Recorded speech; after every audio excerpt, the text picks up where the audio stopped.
We are good if you guys are. We're still in the break. Yeah, we're end of break.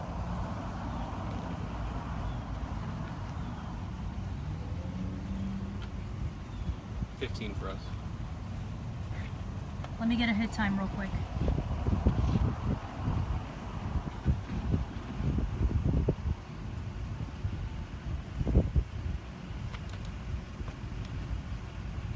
We're coming back. Right before 8:30.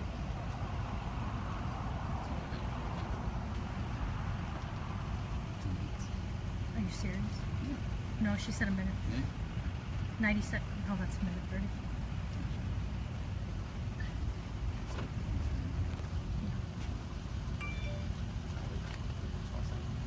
They're We got about a to toss minute to us, left. so That's fine. they're tossing to us, so you can start whenever.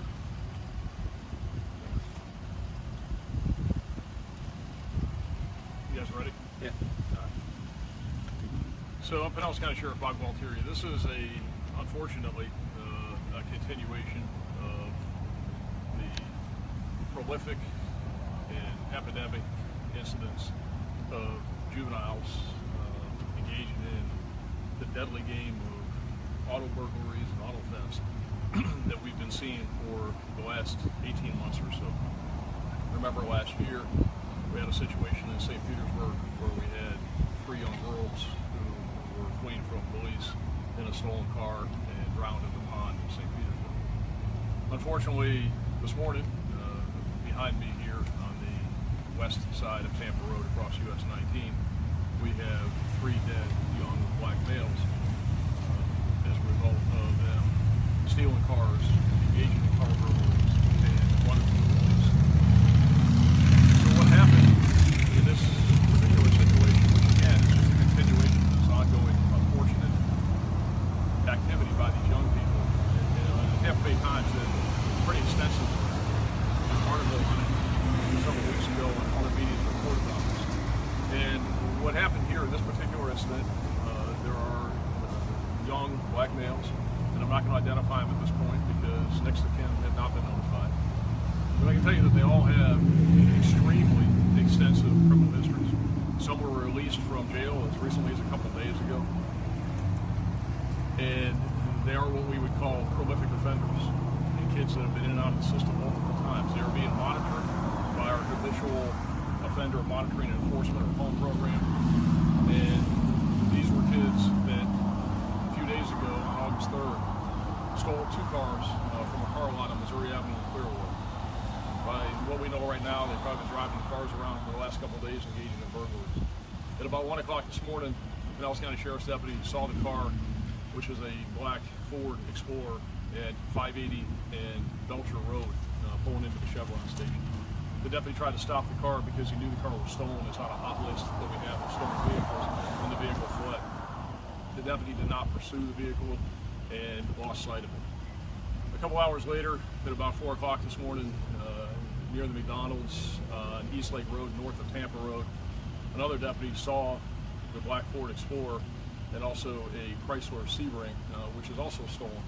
And in tandem, they went into the East Lake Woodlands housing community subdivision here in Rosemont. Because of knowing that both of the vehicles were stolen, and because of the history and the pattern and what we know these kids do when these stolen cars, they go into these residential areas and they commit a plethora of burglaries. And the last few nights we've had a plethora of burglaries here in the North End, probably attributable to these kids. And deputies set up a perimeter, locked down the subdivision the best they could. The helicopter was up, and they tried to find both the stolen cars, the Explorer and the Chrysler Sebring inside East Lake Woodlands. They were unable to find it. As they broke down the perimeter, one of the deputies was traveling westbound on Tampa Road and saw both vehicles. The vehicles were engaged in what I'll characterize as a cat and mouse game. They were accelerating fast, slowing down, accelerating, slowing down. They got to Lake St. George, and at the intersection, which is just east of where we are right now, on Tampa Road, the Sebring slowed down considerably, and then the Explorer sped up considerably, probably at speeds that exceed well over 100 miles an hour. The Explorer continued westbound. At that point, the deputy who was behind him turned around and was traveling eastbound because he was letting the Explorer go, and he was going to come back in behind the Sebring. So the deputy was going eastbound, the Explorer was going westbound. When he got here to the intersection of Tampa Road and US 19, is that it struck a car that was traveling northbound in the northbound lane. So the car you see over my shoulder here to the north and to the west is an uninvolved citizen's car that was struck by the Explorer as they most likely ran the red light going westbound here on Tampa Road. The vehicle went airborne, and the car lot you see over my shoulder here on the northwest corner, there were several cars there. All the damage to the front end of those cars caused by the Explorer. It was airborne, slammed into those cars. You see the pole for the billboard there. The car hit the billboard and then spun off the billboard and hit several other cars and fixed objects that were in the roadway. The car was literally spinning and rolling as it went down Tampa Road. It burst into flames. There are 3 deceased males there, 2 inside the car. 1 was ejected on the roadway, and a 4th one that was taken to Bayfront Medical Center, and he's still alive. Deputies were able to find the Sebring at Sunset Point Road in Keene and Clearwater, and we have 2 black males that are in custody as a result of deputies apprehending them in that stolen car. This happened all at about 4:30 this morning. Still a very fluid, ongoing investigation. We'll be working to piece the rest of it together and look to see what criminal charges are appropriate for the 2 who are in custody now, potentially the one at Bayfront if he makes it. We will be working to fully identify these boys and make notifications of next of kin. But I can't stress it enough, is that this is a sad situation. It's a terrible situation, and somehow it's got to stop. But I can tell you that law enforcement in this county is doing everything we can possibly do to curb this behavior. Is that we have put together task forces, we've engaged the community, we have a violent crime task force that's focused on stolen cars, we have the habitual offender monitoring enforcement program, which every law enforcement agency in the county is participating in. We started with case managers and navigators to try and reach the families of these kids to engage them in services. And there comes a point where there's only so much you can do. And these kids who are these 14, 15, 16-year-olds that are wreaking havoc, engaging in high recidivism, repeated criminal behavior, where they're churning in and out of the juvenile justice system, is got to stop. And we have to keep the pressure on and keep doing what we're doing. But there has to be some responsibility also by the kids themselves and by their families to get a hold of them. You can't have a kid that gets out of jail. One of them got released from the juvenile detention center on July 31st. Steals his car on August 3rd, and this morning he's dead. So this is a big problem, and we will continue to work to curb it, eliminate it, stop it, but others also need to take some responsibility in this. There's very limited information in addition to what I've already given you. We'll probably, once we have more, hold a press conference later this afternoon or tomorrow. It depends on how all this evolves, the information we have. I'm happy to answer any limited questions, but pretty much what I gave you is what I'm going to stick with. At the time that they were traveling westbound, right before the accident, was the deputy who was behind it, were they following at a distance? Were they close with their lights on? What were they doing? Yeah, the deputies weren't even engaged at all at that point, and there is video. We do have video, and there wasn't a deputy in proximity at all. In fact, the video shows no cruisers, no lights, no anything that could even be seen. So the deputy that was behind the Explorer had already turned around and made a U-turn and was going eastbound, and the Explorer continued, like I said, well in excess of 100 miles an hour westbound. So when he busted the intersection here and blew through it and hit the citizen's car, the deputy was not chasing him, the deputy was not behind him, and was in fact, you can hear it on the radio in conjunction with the video, is that when the crash is called out, the deputy was actually traveling the opposite direction, eastbound, probably about a mile to the east of him. Were there any injuries to the civilian here? Yeah, he was injured, but minor injuries. He's at Meese Countryside. He's going to be fine, more sore than anything else, but no life-threatening. Can you release his name at this point?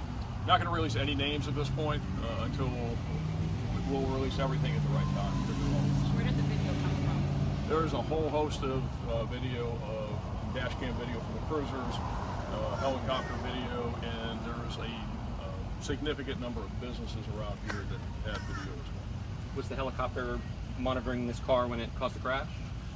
I can't answer that. The helicopter was focused more on the Sebring, Okay. but was the video in the helicopter that we now have, that we didn't have a year and a half ago, that we now have, is the crash or any portion of what the Explorer doing captured by the helicopter video? I don't know the answer to that. We need to look at it, review it, and we'll let you know once we do that. How long do you think that the intersection here, and I know it's closed all the way to Nebraska, on US 19, when can people that live in the area or could be traveling in the area expect it to open up again? It's going to be several hours. I would anticipate, in an abundance of caution, I would plan on early this afternoon before it gets opened again. The scene is still very active. Sheriff, what message would you guys like to send to teens who are out doing this, thinking this is funny games? Stop it. Stop doing what you're doing, and take responsibility for your actions. This is not a game. This is deadly. And if you remember, and when the Tampa Bay Times did the story, the extensive story on it, and one of the videos they had on their website that we gave them was this exact same scenario that wasn't deadly, and it was kids who stole a car up here in Eastlake. They were driving southbound to McMullen Booth, going southbound in the northbound lanes of the Bayside Bridge, and they could have easily hit head on. They could have had an exact replica of this. This scenario plays out daily throughout Pinellas County.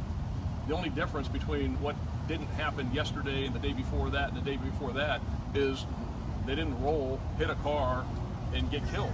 But this is happening every single day. And these kids need to know it's a deadly game. When you have 14, 15, 16-year-olds that are dying because of their actions, it needs to stop. And this is a deadly game. This little, and it is a game that they're playing by going out and committing these car burglaries and auto thefts. One of the kids, one of the deceased kids that's sitting in that car across the street still has gloves on his hands from doing the car burglaries. You know, is that they think it's a game, and they think that they're Teflon. They think that they're not going to get hurt by this. They think they're not going to get caught. Getting caught is one thing, but and over there across the street, there's, I don't know, probably 8, 10, 12, a dozen cell phones strewn about the road because they've been out there ripping people's stuff off. They're dying because they're ripping people's stuff off and then they run from the cops. The parents need to engage too. We cannot do it all. And we can't be responsible for these kids. We can enforce the law and we can try to suppress the criminal activity. But when you got a kid, literally, and you'll see it when we do the next press event on this, you got a kid that's got a criminal history that's this long, and he got out of the juvenile detention center 4 days ago, and then he's stealing cars and running from the cops and doing this. This isn't all on us. The families, the caregivers, the parents. Where was this kid at 4 o'clock in the morning? Where are these 14 and 15-year-olds at 4 o'clock in the morning? Their parents know where they are? Somebody needs to start taking control of their kids. Are you planning on releasing any portion of that video? I know it's under review. Yeah, we'll see. We need to get it all together first, and then we'll make a decision on it. But again, it's all fluid. We don't even have all of the video collected yet. There's still a lot of it that they're actually working on right now as we speak to collect. So once we have it all, we will put it all together, and probably at some point we will. I just can't tell you exactly when because, again, it's still a very active investigation. How many deputies were following the cars? Was it just one, or was it more than one? There was one primarily. There was another one that was in proximity, but it was primarily one. And again, he had turned around and was going eastbound at that point. There might have been another one that was in the general area, what we know right now, but again, we're still trying to flush everything out. But at the most, there were 2. I may have missed it. I know you said the other stolen car was apprehended. Were they together and both being pursued by the same deputy? Yeah, absolutely. They were, and again, I've seen the video of it, is they were coming westbound on Tampa Road, and you got the Chrysler Sebring and the Explorer, and they were side by side playing cat and mouse games, and then the Sebring slowed down, and then the Explorer got in front of it, and they were speeding up, slowing down, and they were definitely together. And they were both those cars were stolen at about 10 minutes of 1 on August 3rd from a car lot, Platinum Plus Autos on South Missouri Avenue in Clearwater. So both cars stolen at the same time, and with all these kids. So they've been running in tandem the last couple of days since they stole these cars out here, committing car burglaries and probably stealing other cars.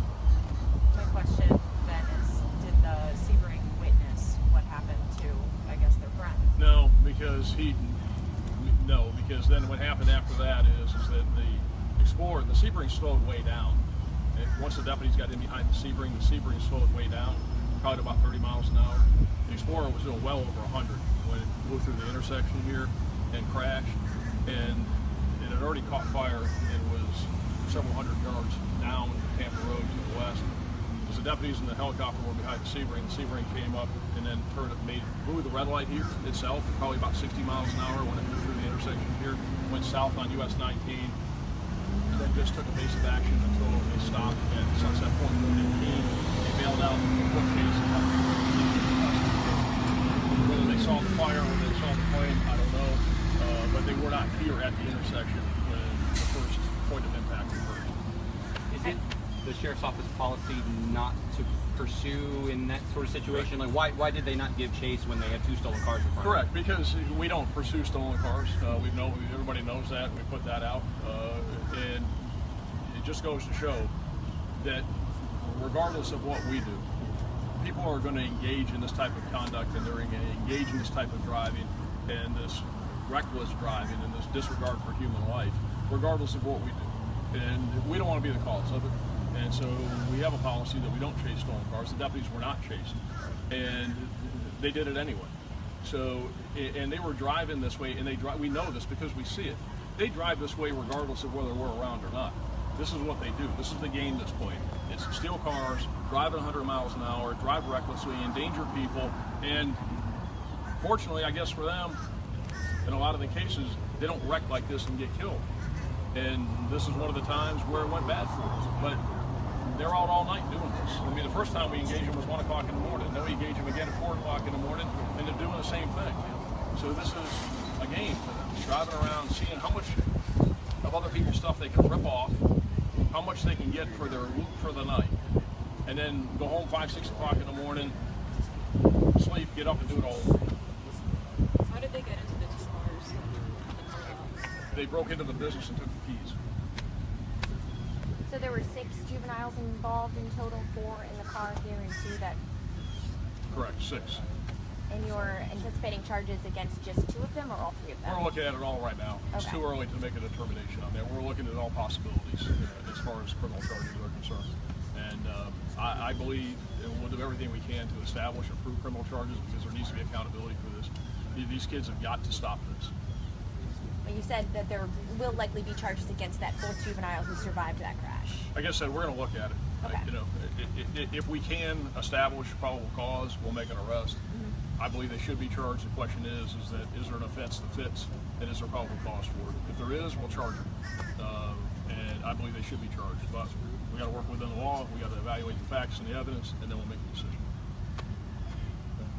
All right, so we'll get back with you later on. Like I said, I don't know if it'll be later on today. It all depends upon how things go the rest of the day. But once the next of kin notifications are made, at least we'll get the names and more specific information out. And it'll be either later today or tomorrow. We'll